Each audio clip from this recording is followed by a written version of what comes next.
Problema mo ba kung saan mo hahanapin, uhulihin yang asawa mo?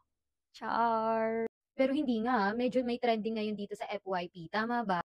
Minsan talaga 'no, may mga asawa talaga o may mga partner na kailangan talagang hulihin at hanapin kasi nagtatago sila o sinisikreto. Char! Ay, ano 'to? Pero hindi po ako nagjo-joke. Alam niyo ba, gamit lang itong GPS tracker na ito, grabe, mahuhuli mo, mahahanap mo kung sinong gusto mong hanapin. Charis. At ito lang naman nga ang GPS tracker para maingatan ninyo yung mga mahal niyo sa buhay o yung mga bagay na gusto niyong ingatan.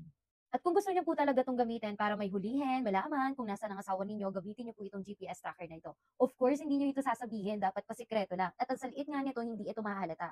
At kung gusto niyo nga, halimbawa, ibigay niyo lang as a keychain, hindi nila alam, so dapat hindi pala ito napapanood ng mga lalaki, no? Char!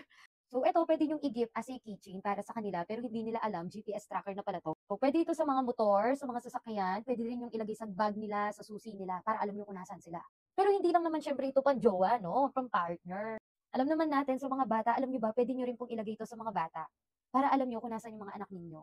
At kahit anong bagay, yung mga madadaling mawala or mabilis mawala na napakaimportante sa inyo, puwede niyo pong ilagay ito para ma-track niyo po kung nasaan po. Pero ang galing lang 'no, kahit sa mga baby, sa mga bata, naku, perfect po 'tong ilagay ninyo, especially sa mga panahong 'to. Ito yung pinaka nagustuhan ko na purpose nito, hindi lang siya pangsasakyan, kundi puwede rin po siya sa tao. At kung gusto niyo rin po ng ganito, ilalagay ko lang po dito sa yellow basket, tap my yellow basket po. Dito kayo bumili para same quality tayo. By the way, puwede ito sa Android and iPhone. Tap my yellow basket.